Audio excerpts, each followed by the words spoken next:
This is the I Read Comic Books podcast. I am your host, Mike Rapin. Joining me this week, two definitely not fake people created and posted by Zander, Brian Murray. I have a social security number. And Kara Shimborski. I have a driver's license. Oh my, yeah. So today is going to be a very interesting episode. We had an incredible hangout last night, which I had a lot of fun at. I definitely went on a rant about how NFTs are a scam because, by the way, they're a scam.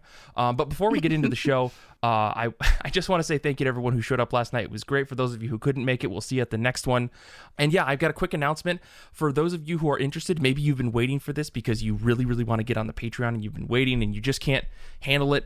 We finally have access to annual subscriptions on Patreon. So those of you who are already Patreon members may have seen this.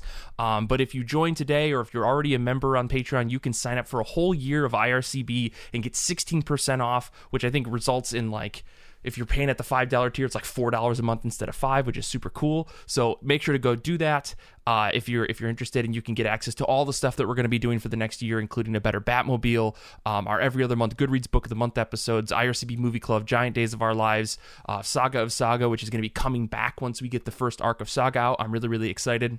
So yeah, make sure to go do that. And for those of you that are also interested, if you join at the $10 tier and you want to commission an episode, we do have one of those slots open. You can get that at the annual subscription membership with the 16% off. So anyways, enough of our own plugging of our own stuff. Let's talk about comic books. I've got two legally mandated questions I need to ask, and that's how have you been? How have comic books been? Let's start with you, Kara. Okay, so I came on the show today specifically to yell about Lord of the Rings, even though it's not related to comics at all. How dare you? Although, maybe it will. Okay, so hello, fellow nerds. As you might recall, in the early 2000s, Peter Jackson gave us a gift, a true gift, in the Lord of the Rings films. And a few months ago, I felt extremely seen when the New York Times published an article that was, I think, written by a woman around my age, who the thesis of the article was essentially, women around my age love Lord of the Rings, and it has a deep significance for us. And I was like, oh my God, I'm not alone. So Am I a woman your age? Well, like, dudes like it too, but I think because it's a story that is like 90% about dudes doing dude shit in a high fantasy realm, I think it was surprising to people that women liked it, in the same way that women liking Star Wars was somehow surprising to people. It's right. It's a good story. It's about friendship and love and being a good person. And also, weird side quests, and sometimes things get linguistic-y, so it's fine. But anyway, so as you may know, Amazon Studios bought the rights to J.R.R. Tolkien's The Silmarillion, which is basically like the back matter for Lord of the Rings. Because in like a once-in-a-lifetime auction, the Tolkien estate was like, well, I mean, I guess we can sell the rights to The Silmarillion. And Jeff Bezos is, to no one's surprise, a huge nerd, and was like, literally any amount of money you want, just take it. I will throw all of the money at my studio to make this piece of prestige film work. And estimates are that the full series will cost $1 billion, which I think is insane. Yeah. Big number. Yeah, it's a big number. Anyway, so season 1 is coming out in September, and you might have already seen the trailer, or the teaser trailer for season 1, which I feel like was met with a resounding just like everyone looking at it, the head tilted to the side and a little bit of skepticism. And in the most recent issue of Vanity Fair, two of the writers, I think, finally were allowed to speak to press about it. Like, nobody is allowed to talk to anybody about this show. Like, apparently the Tolkien scholar that they had on staff gave an interview that was unauthorized to like a German outlet, and he got like disappeared. It's like they had him shot. What? He was like no longer on the show. Like Jeff they don't Bezos even sent him to space. yeah, like they don't even tell you who their current Tolkien scholar is because they don't want anyone to like make the nerd talk to another nerd. So they know. So the whole thing is it sounds insane. And this article was like allowed to reveal that basically this takes place in the second age of Middle Earth when Galadriel and Elrond were young and the Rings of Power didn't quite exist yet. And they straight up are making new characters and merging a lot of plots together. So I am sure it is a thing that will make like major Tolkien nerds a little like skin crawly. But for most of us, like the average person has not read the Silmarillion, so we'll probably be fine. I'll say, for the 7 people who read the Silmarillion, it's going to be a bad adaptation. But right, so for the rest of us, I'm sure as long as it's like good writing, decent acting, of course the special effects will be bonkers. Like it should be fine, but of course money is no guarantee of quality. So anyways, this all comes back to my comic reading journey because I started reading Star Wars The High Republic Volume 1. Some would call the Silmarillion of the Skywalker series, right? Or whatever. And better not.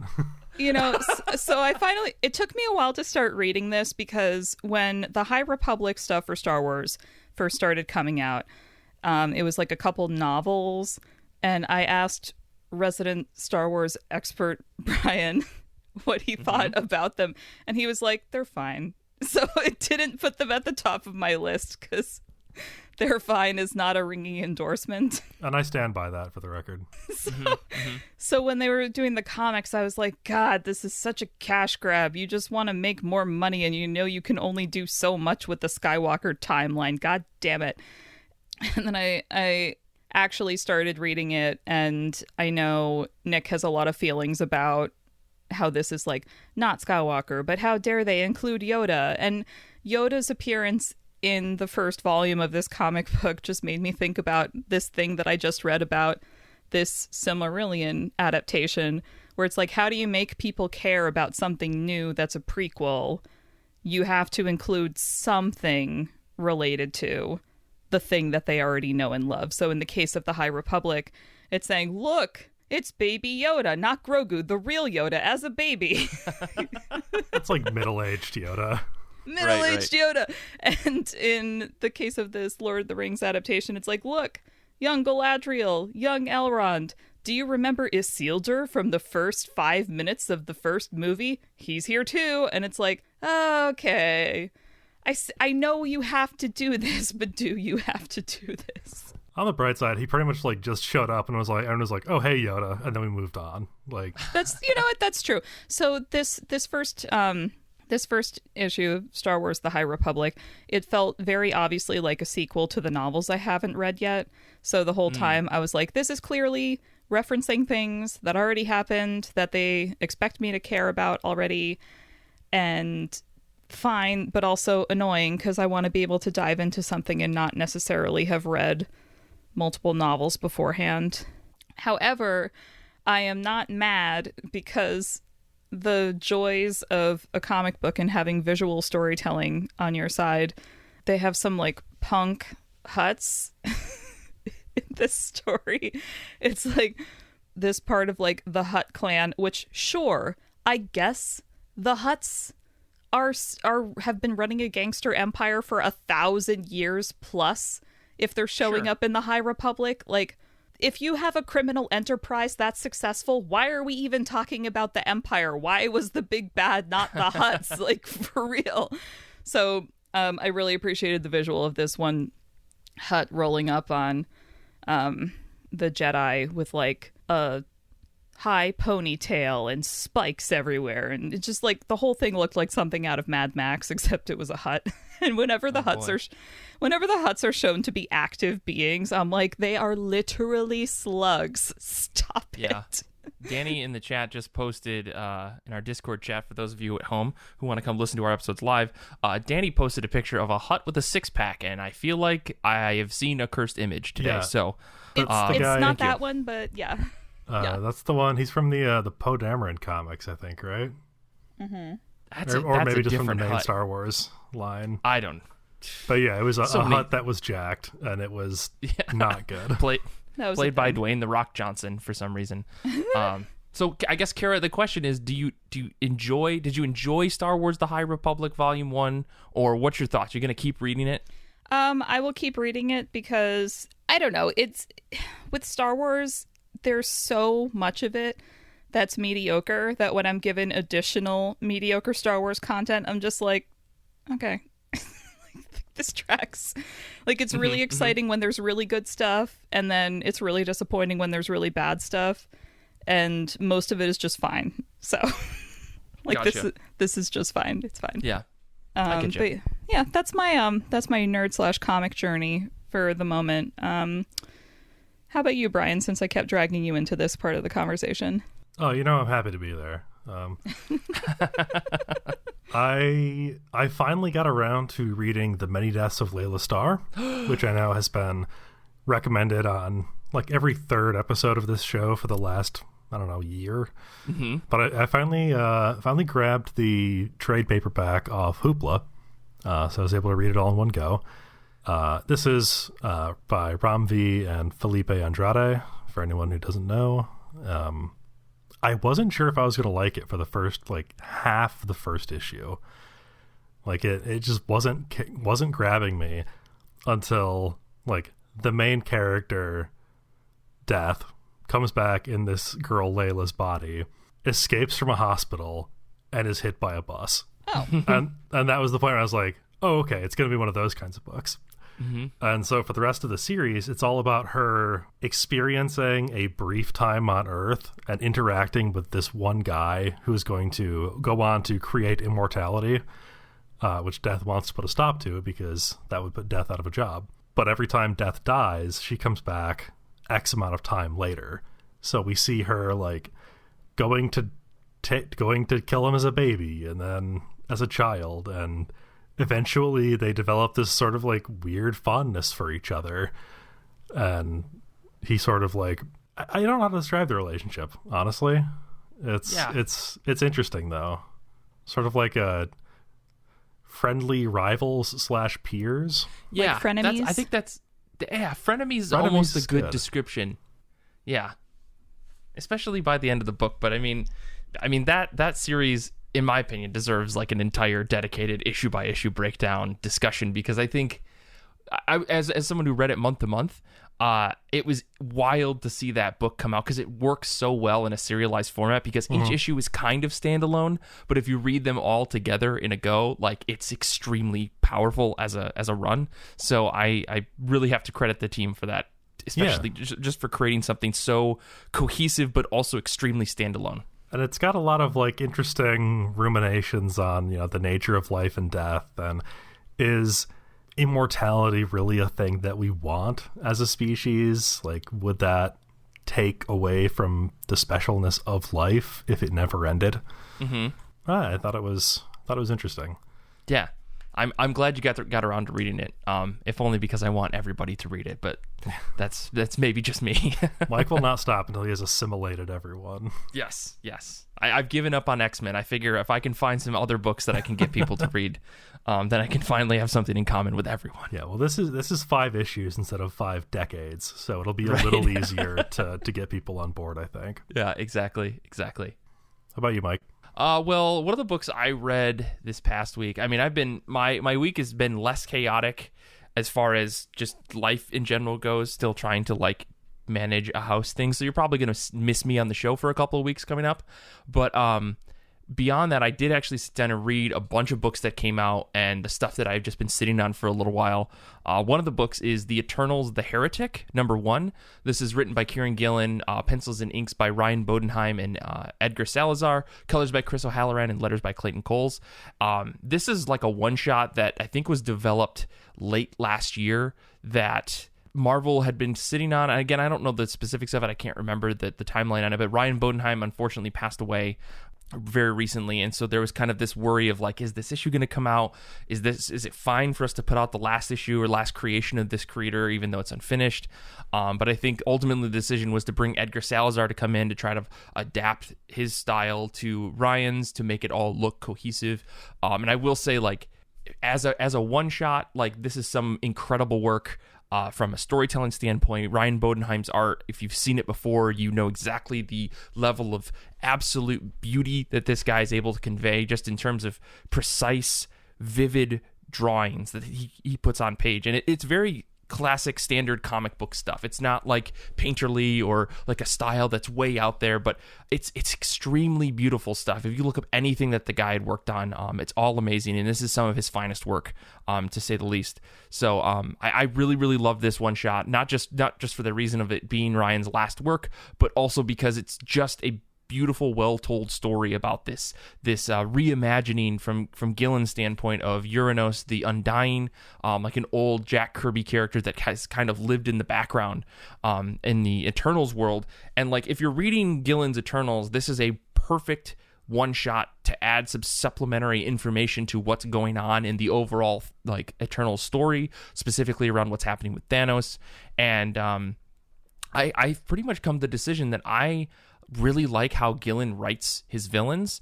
Like, no matter whether they are a tiny little child in Loki or they are a huge titan of the the world like Uranos or Thanos, he writes these menacing characters that don't have to do much to be intimidating. Like, there is a really beautiful way that he writes these characters that make them seem so menacing. And I, every single time, whether in all of the works that I've read from Gillen, I think he's done a stupendous job, and this is another one of those examples.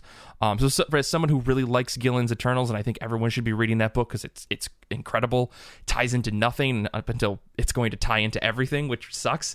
But it's been such a fantastic series, and this one shot and all the other one shots have been great supplementary stories. I said this at the Hangout last night, but I think like all of the one shots that Gillen has done as part of this series are great, and it's the way that I think comics should approach doing like events in general, where there are one shots, and I think the Death of Doctor Strange is a perfect example of this as well, where you do a main storyline and its own story, and then you have these one shots that aren't necessarily important for you to read, but they do tie into the story. And maybe that's the way that events have been done in the past, but I'm just not paying attention. But I really like the way that was done. I really like the way that they've done that for the Eternals. So everyone should go read that book because it's killer, except for it's going to eventually cross over into Avengers and X-Men, and that makes me so furious. I just want to throw up. I mean, the reasoning is sound. Right? If you're reading Eternals, you know why, but if you're not, it's so frustrating because it's stupid. They didn't need to tie into all the other books. But this big event that's coming up, Danny posted, called Judgment Day. I don't know. I'm going to read it because I'm a sucker. Like, I trust Gillen, but you know what? At the time when Fear Itself came out, I trusted Matt Fraction, and look what happened. So we'll see what happens. Mike has been hurt before. I have Speaking of events that will hurt you, I was on Wikipedia the other day and saw that an upcoming event from DC is called Dark Crisis, and I almost threw my laptop out the window. How dare you? I mean, they've got to find any adjective that they can put in front of crisis at this point, right? Oh my god. Do you know what I woke up mad about in the Marvel Universe, Mike? Please tell me. I woke up mad about the we talk all the time about how this thing called money and rights influence decisions. And I was thinking about how the first Marvel Cinematic Universe film we got that had a leading lady was Captain Marvel, and the only reason Captain Marvel became a thing is because Marvel didn't have the rights to the X-Men and so couldn't make Storm their leading lady like we all know she is. And I don't know why, but I just woke up really mad that we never got a Storm movie. I mean, where's that? 2029. I'm sure that Kevin Feige has something in the works. But Kara, was there any other comics you want to talk about while we're here? I realize that we're just kind of jumping all over the place today. Wait, you know what? I feel all over the place today, so it's fine. I guess my one last note about Star Wars: The High Republic is I realize that all words are made up words, but it's really weird reading a Star Wars comic and every other word from one character is clearly supposed to be a curse, but because it's not a real curse word, there's no context, and I just think it's a weird Star Wars word until another character says, language, young lady. Let Star Wars say fuck 2022. Yeah. You mean that adult Star Wars comic where people are swearing? My God. It just took me out of the story and made me roll my eyes. I just want to tune into like season 3 of The Mandalorian, have him bang his helmet on something and just go, fuck. Just give us one next season. Just the one. No, they have dank ferric for their swear word. Oh, right. We all know all the swearing is done by R2-D2. It's already bleeped. True. That's why he talks in bleeps. So, the other comic that I read, which I don't know if we would classify this as like a straight up comic, but cast your mind back to the internet 10 years ago when you definitely came across the Hyperbole and a Half comics when they were online and not published yet. Specifically, the one panel where it's a little like scribbly humanoid figure in a pink top thrusting a broom into the air with the expression, clean all the things, above its head. Oh boy. And if that rings a bell, you were on the internet 10 years ago. Congratulations. And maybe like 7 or 8 years ago now, these comics/stories were collected in book form called Hyperbole and a Half, and the creator is Allie Brosh. And I just remember discovering these comics and thinking they were the funniest shit. Like, my friends and I would just send each other links when a new one was posted, and I would laugh until I thought my sides were going to split. And in book form, you really can see that it is sort of a combo of comic and prose, because there will be like one panel and then a few paragraphs of text and maybe then like a series of panels. So because of the series of sequential panels, I'll classify it as like a sort of comic. They're very funny, and I woke up from a scary nightmare last night and I was like, I need to read something funny before I go back to bed.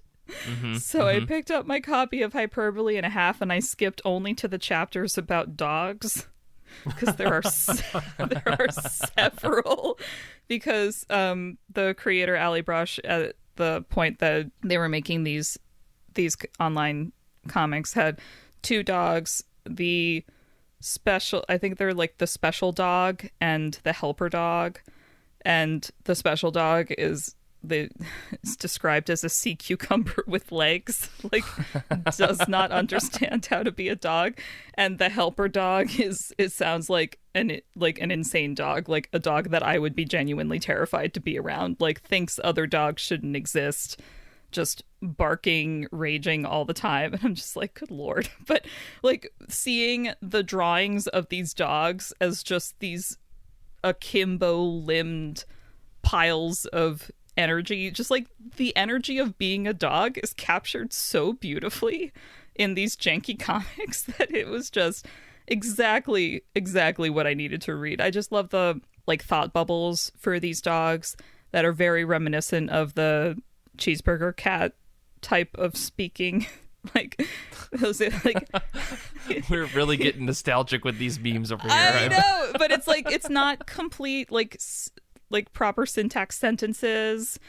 It's like, am dog, what do? It's like it's pre-Doge, but like that kind of thing.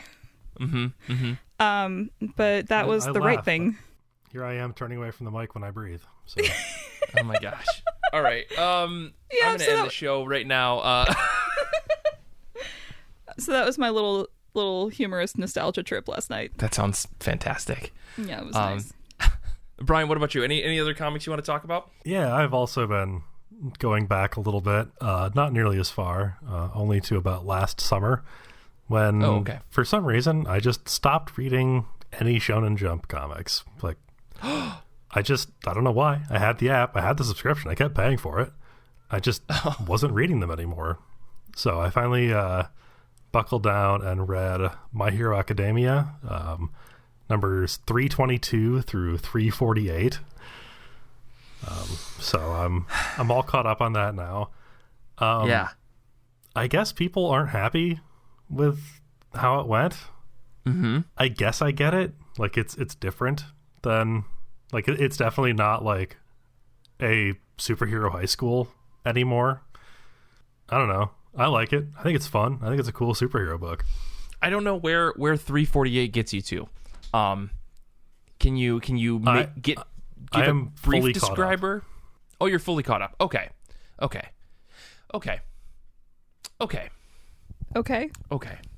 Is it? Okay. It's not, but I mean, I have a lot of thoughts about what's happening in My Hero Academia, and part of it is mostly that I've been reading it, and I agree with you. I feel like there's an organic transformation in development in the direction that Horikoshi took the book, right? He tried to not just say, and then there's just going to keep being tournaments, you know? Yeah. Which, you know what, good for him. I'm glad that he tried to move away from that.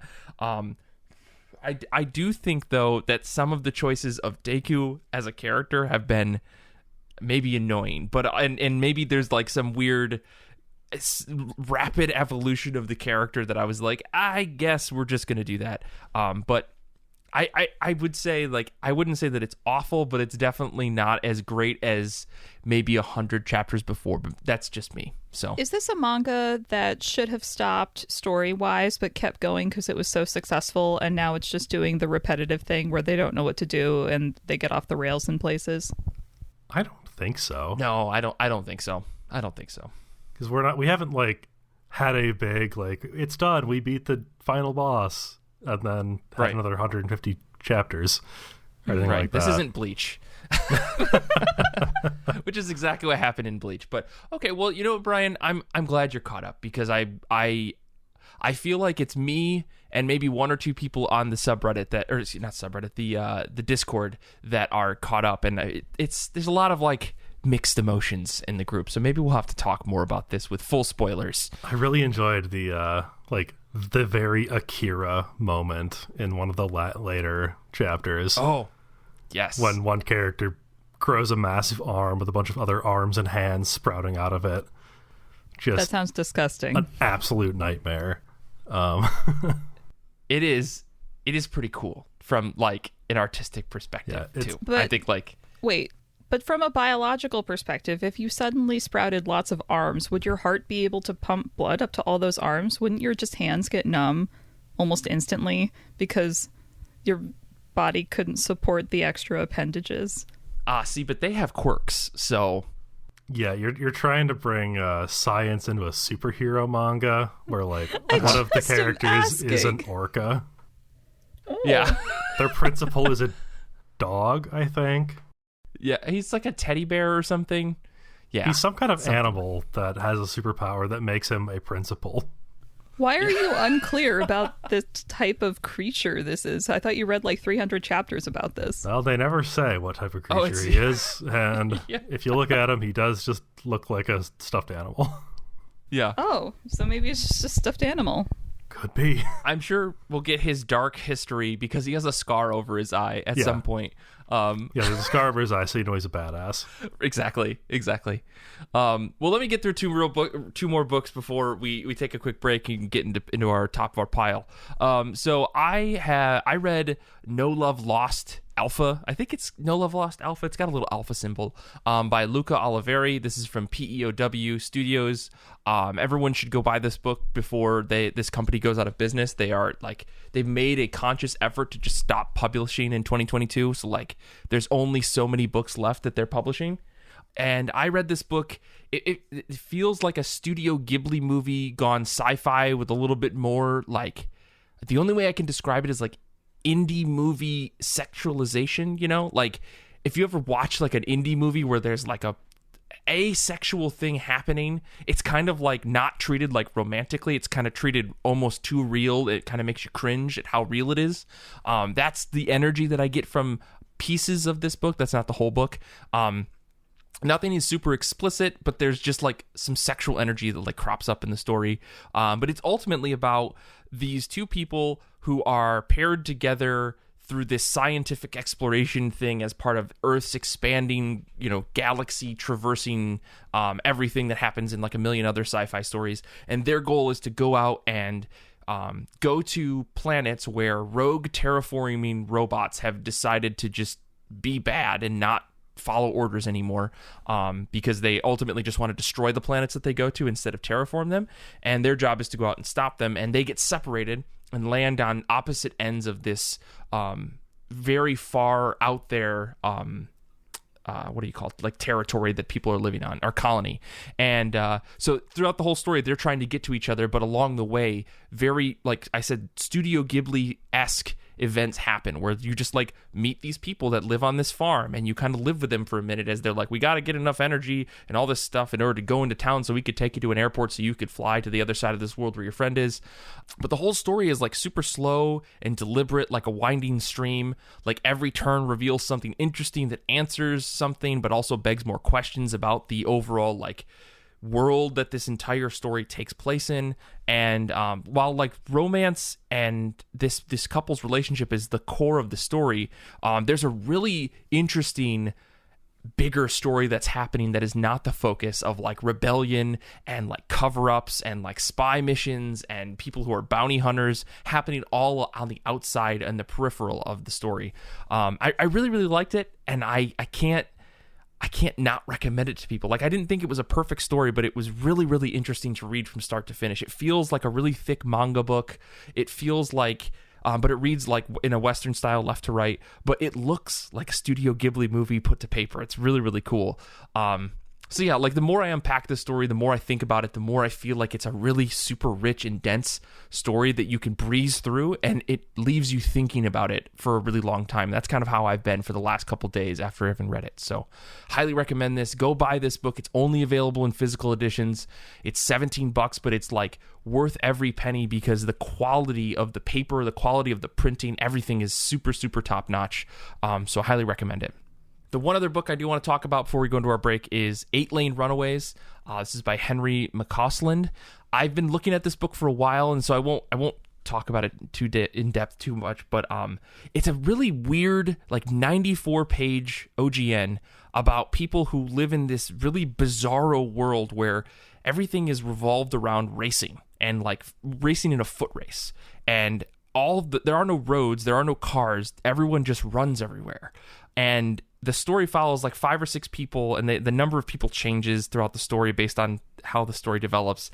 And they're just running down this track that has been painted, and it cuts through everything, and it cuts through every aspect of the world. And as they run into other people who are also part of the race, but they've decided to stop and like, you know, make food or stop and work at this like convenience store for a little while before they continue on the race.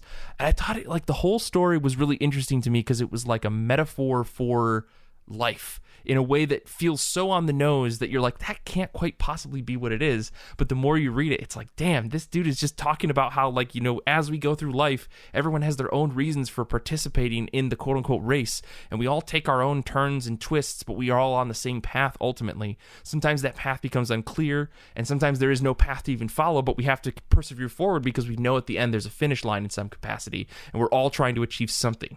And I was really floored by how such a small little book could have such a deep message. Like, I'm not even scratching the surface in what I think McCausland was trying to get across in the story, but I really, really liked it. I want to read it again, and I want to get a hardcover and look at the beautiful imagery that is in this book, because it's really well drawn.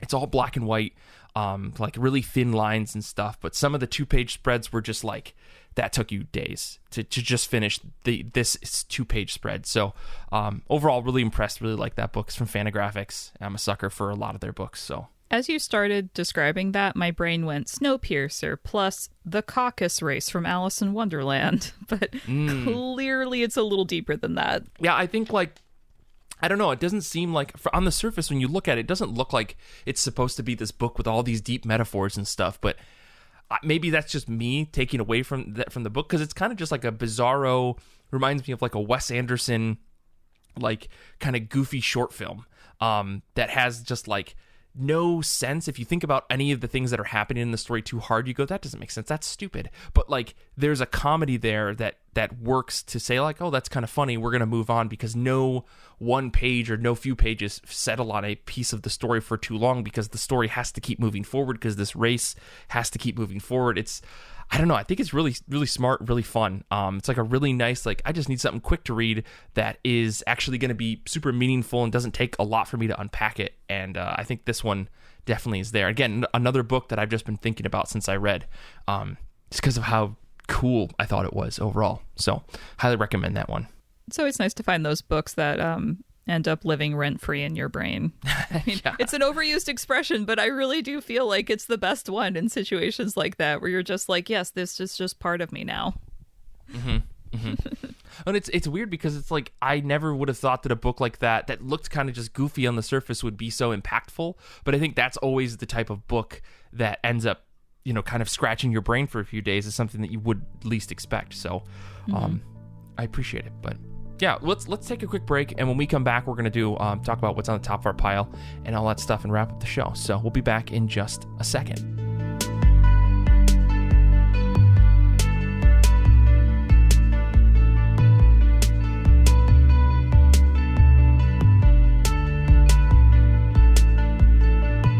To wrap up this week's episode, we're going to be talking about comics that are on the top of our pile, comics we're excited to read next, the next thing that we're excited about, whether that's new comics, old comics, or something that we're rereading for the 50th time.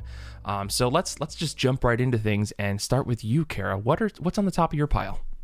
Okay, you're going to laugh. I'm going to get so much judgment.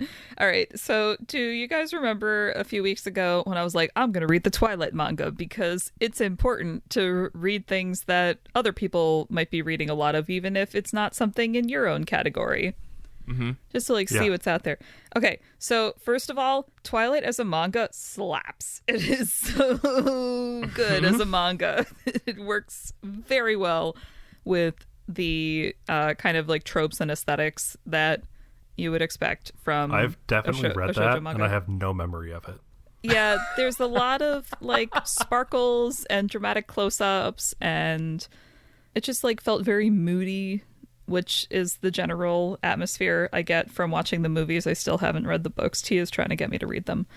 But yeah, it's that's my little update on that. But when thinking about what I would want to read next, I was kind of thinking about how a lot of my fellow hosts are getting deeper and deeper into manga, and I'm like, but everyone else is doing that. I need to be a weirdo about it. I need something else that can differentiate my skill set. The Nick White approach to manga. Gotcha.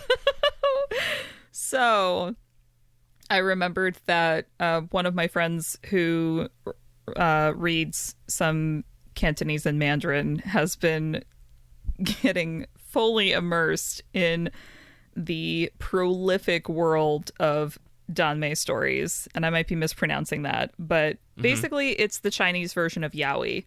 So if you're familiar with Japanese manga, yaoi is the subgenre that is focused on male romances and generally written for a heterosexual female audience instead of a queer male audience. And Danmei is like the Chinese version of that, so more like manhwa instead of manga, but it's like visually it would look kind of the same to the average Western comic reader, but obviously there are some like cultural and stylistic differences there. And the Danmei genre is so huge we can't even comprehend it over here. Okay, so like these the top series in this have quote billions of views, which yeah.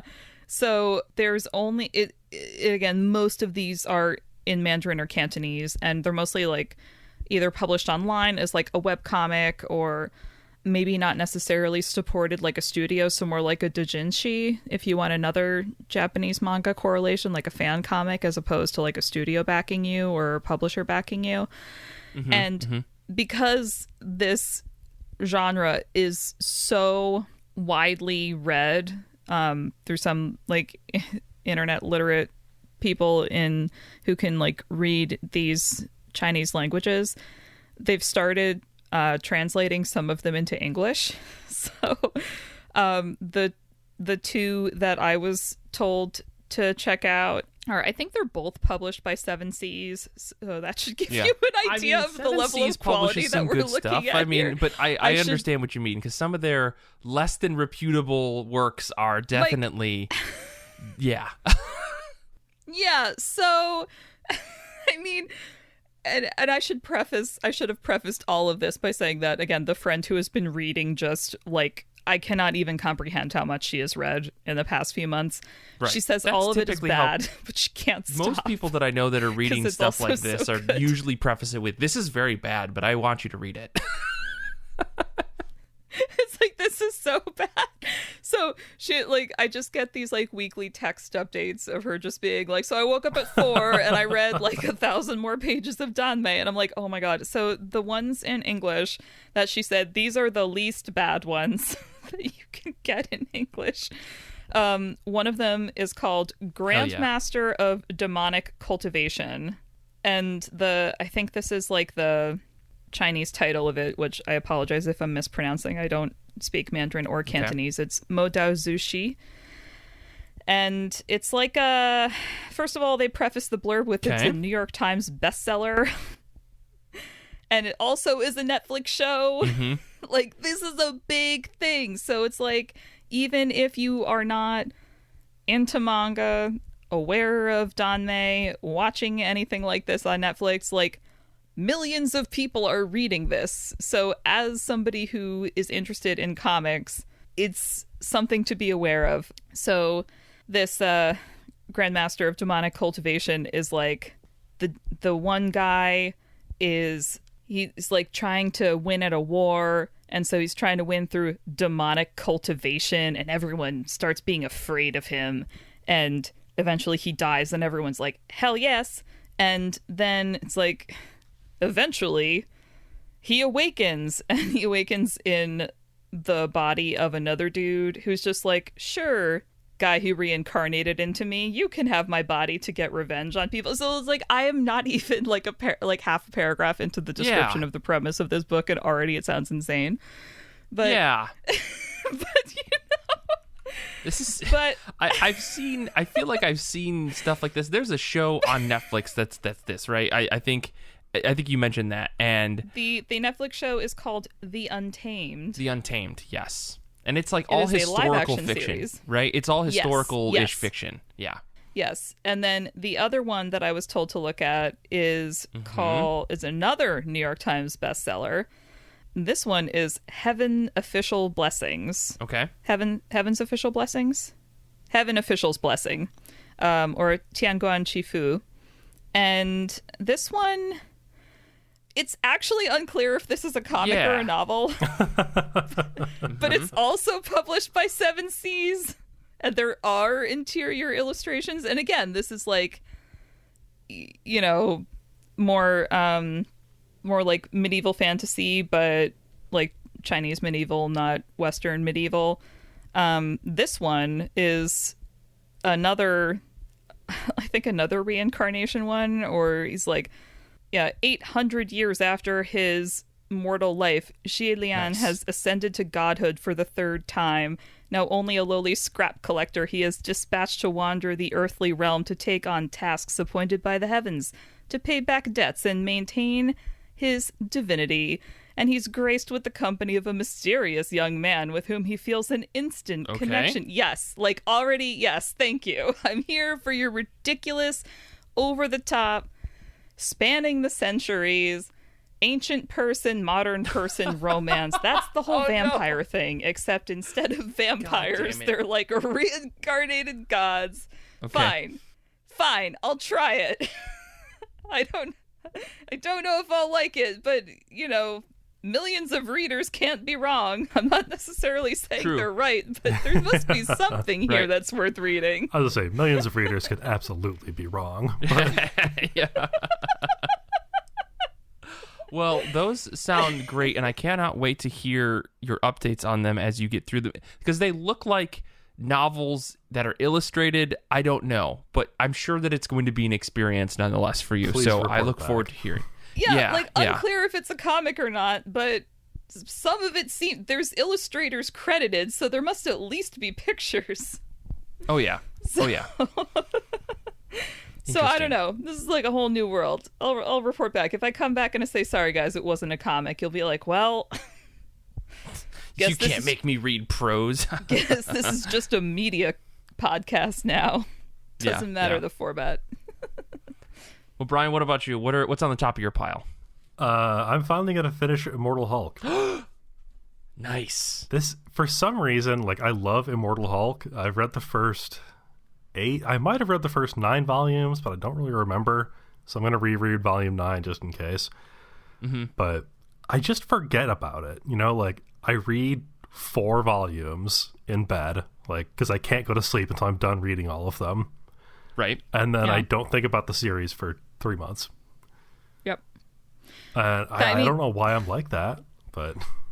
Brian, that's my problem with Aquaman. Mike definitely told me to read Kelly Sue DeConnick's run on Aquaman, and I checked everything out on Hoopla, and I started reading it, and I was like, I read this already.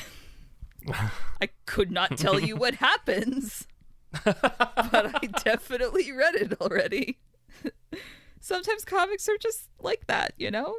Yeah. I definitely feel that. Sometimes where I have to just go back and get a quick Wikipedia refresher after I've read, like 9 volumes of a manga. I'm just like, what happened in Haikyuu? What actually happened so far?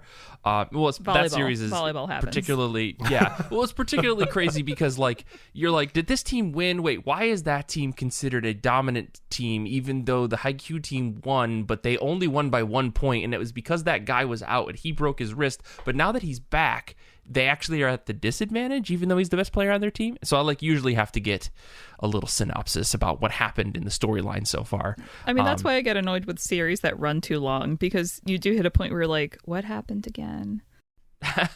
What am I supposed to remember? Listen, after reading One Piece, I'm never going to stop saying that, for the record. Just I hope if you're not sick of it on the show yet, I'm never going to stop saying it.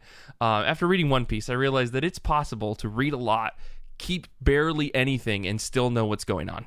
So it's totally possible. Yeah, it's like, I don't remember a lot of these things, but I have these weird, like, mnemonic keys in my head where when I see something referencing them, that I remember it. Yes. That's very accurate to my recollection methods as well.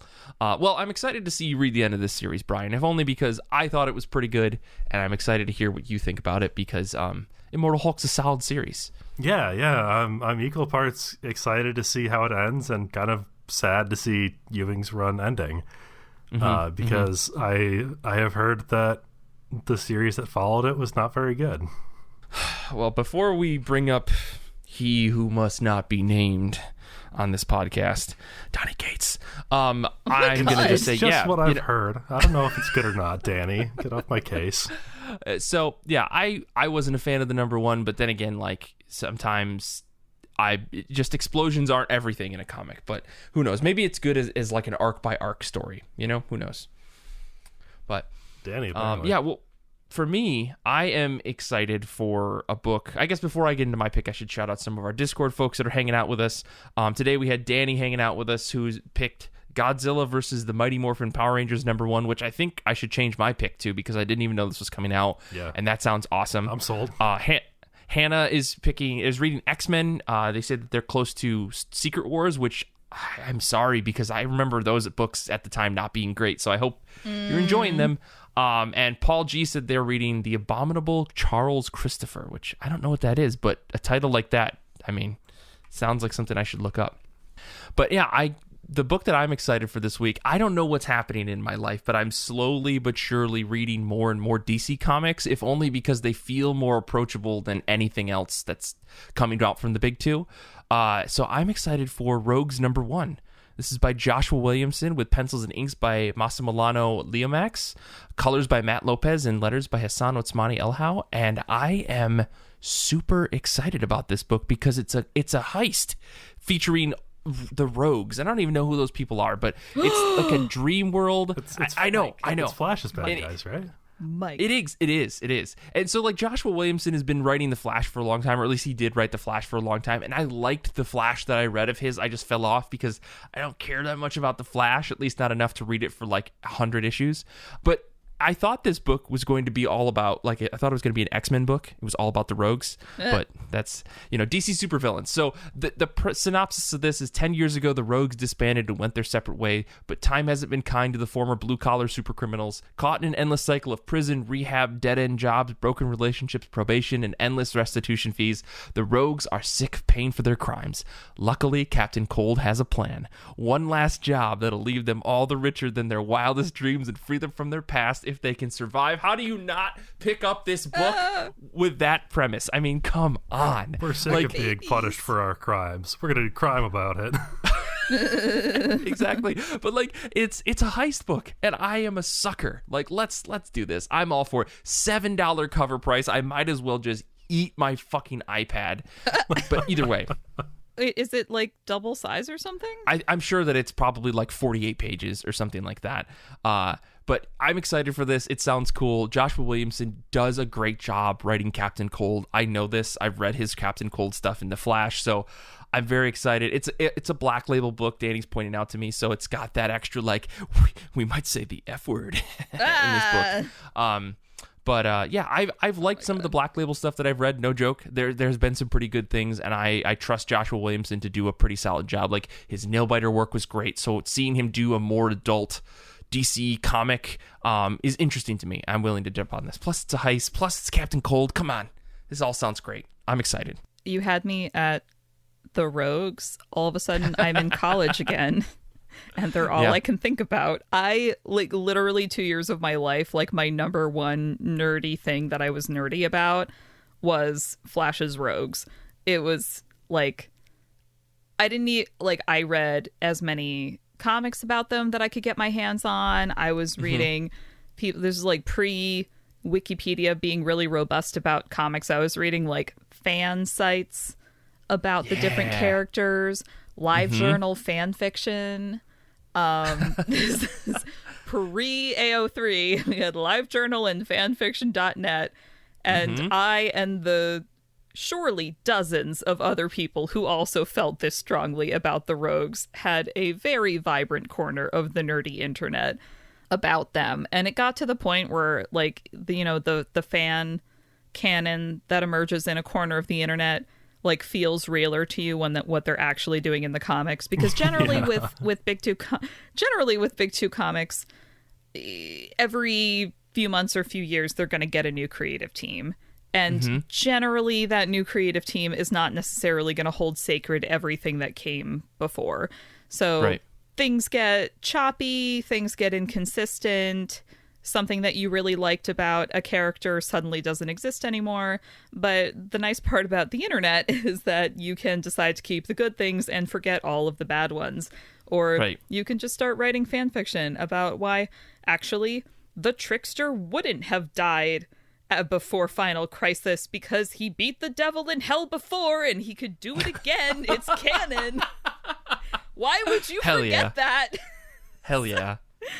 Well, the thing that makes these Black Label books great, Danny pointed this out in the chat, is that they're not in continuity, right? They have no basis in whatever else DC is doing, which in my mind, DC has always excelled at this, right? Like doing their Elseworld stories or whatever you want to call them, where they're just like, yeah, we want to tell a Batman story about this, or we want to tell a, Aquaman story about this, or a Wonder Woman story about this, and they're like not related. Like Daniel Warren Johnson's Dead Earth, I think, series that he did about Wonder Woman was amazing. And it has nothing to do with anything else that's going on at DC. And that's why it's approachable to folks like me who probably wouldn't pick up a regular continuity DC book.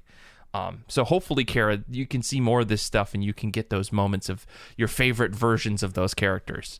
Well, I mean, my favorite version of the Rogues is the one where they're all kind of... this is like more or less around the time when Wally West was the Flash. Because it was like Barry Allen, 40s, Jay Garrick is the Flash. Then 50s, Barry Allen is the Flash. And this was around the time when DC was just like extremely 50s. So the Flash and Green Lantern were both just like they're cops, So then, so it's like whenever there's a bad guy, it's like, evildoer, you are going to jail now. And then then it was like Wally West was Kid Flash in the Teen Titans. And then more towards like the 90s, he became Flash when Barry Allen disappeared into the Speed Force as part of Crisis on Infinite Earths. That's the speedster version of going up to a farm upstate where there's lots of other speedsters to run around with. Stuff. So then Wally became the Flash, and it was around this time when instead of him just doing what Barry was doing, which was just like, evildoer, you did wrong, go to jail, Wally was like, hey man, do you need rehab? Like, can we talk about this? He was like, yeah, he was much more like, let me talk to you and figure out how to help you. Like, of course, if they're doing crime, they're going to jail. But Flash's rogues were generally less intense than Batman and Superman's rogues. Like, Superman's got Lex Luthor trying to take over the world, and Batman has Joker trying to murder everybody.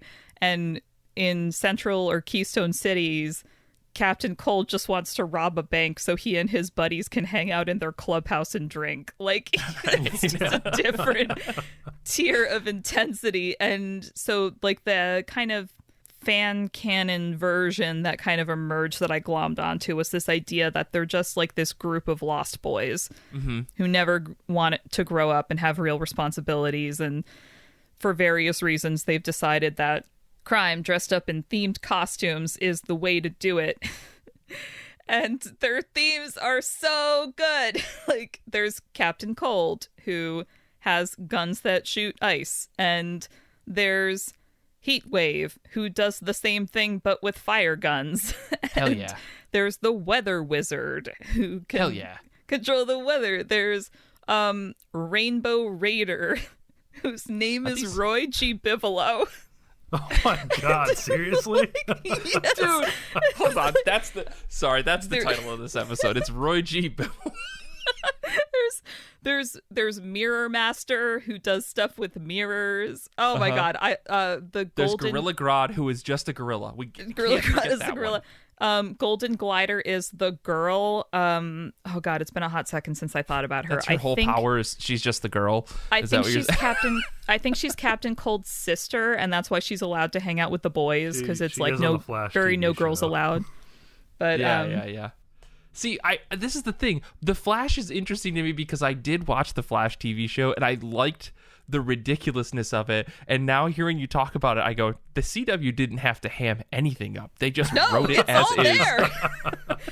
Oh my god. And then like because I got into these characters when DC was doing all their like lead up to the Final Crisis stuff, so like Countdown and 52 and all that. And in Countdown, two of the rogues were on the run from everybody for killing a Flash. So it was Trickster and Pied Piper were handcuffed to each other and trying to escape the bad guys and the good guys. And Pied Piper is canonly gay, and Trickster just spent the whole time making what now we would all recognize as very homophobic jokes. But at the time I was like, this is so cute. They're definitely going to bang. So, like, like they just did this. The boy's only pulling your hair because he likes you. Right. Exactly. Oh, my God. And then they actually, like, got to the point where, like, in the series, I remember this so vividly reading this because it was, like, literally Trickster was he was, like, halfway through a sentence basically saying in this jerky way that he actually liked Piper. And then Deadshot shows up and fucking shoots him in the head. And I was like, are you for real? As you can see, this thing happened over 10 years ago. And I still feel very raw about it. And I was like, this is why gay people can't... burying your gays. Like, this is why gay people can't have nice things, I guess. Jeez. Yeah, but anyway, so I hate how that ended, but I love that the like banter between those two characters and like the rogues having their whole drama like on the side of all that like got me into like learning about these characters and appreciating these characters. And now whenever they show up in anything, I'm just like, my babies. Well, they're back, but I think they're all going to be old. So, you know, if you want to see that, this Rogues book, I think, is where it's going to be. I feel like Captain Cold is one of those characters who was born old. Like, he just works better as a grizzled oldster. I mean, even on Legends of Tomorrow's on the CW, like, the guy who plays Captain Cold isn't old, but you just look at him and you're like, that is one old man. Yeah, he get off my lawn. old. He feels old, yeah. Even though he's, like, kind of young and pretty fit, you're just like, this is the most curmudgeon-y 30-something I've ever seen in my life. Exactly. Oh, God, I love him so much. He just wants to keep his little found family together. Uh-huh. Yeah. Anyways, well, I'm glad that we're all excited about the Flash's Rogues Gallery because, you know, I'm very excited for this book. And Kara, I'll have to let you know how it is. So you can go pick it up if you don't pick it up for yourself. But I guess to wrap up the show, next week's episode is going to be me and Nick and Renee. We're going to be digging through this huge pile of comped comics that various publishers have sent me over the past year, and we're just going to grab some stuff and maybe talk about things that we've never talked about on the show, so look forward to that. And as always, you can follow us on Twitter. You can follow Brian at BrianHead, Kara at KaraSSam. You can follow me at Mike Rapin, and you can follow the show at IRCB Podcast on Twitter, Instagram, and TikTok. This episode first aired on Patreon and is possible because of our wonderful patrons. Join today for exclusive series like the IRCB Movie Club, Saga, and more. You can join us there at patreon.com/IRCB Podcast. If you haven't already, please rate and review our show 5 stars on Apple Podcast, Spotify, yes, they do have ratings, or wherever you listen to podcasts, because we deserve it. You can also join the IRCB Discord community to chat about comics and more. Plus, you can listen to our episodes live as we record every week. There's a link to our Discord in the show notes. Podcasts grow best when spread by word of mouth, so why not tell your friends, family, and local comic shop about IRCB? Infinity Shred is the best band in the universe. They do all of our music, and we can't thank them enough. Zander is a very cool guy who makes us sound extra cool every single week, and I have to wish him good luck with this week's middle stuff. I don't know if he wants to keep it or what, but it's a lot to traverse through. I want to say thanks to Brian and Kara for being on this episode. Thanks to everyone hanging out with us in the Discord today, chatting live with us. You people are fantastic, and thank you to everyone out there who listens to the show, shares it, chats with us on social media. You are wonderful, fantastic human beings. Until next time, comics are good, and so are you.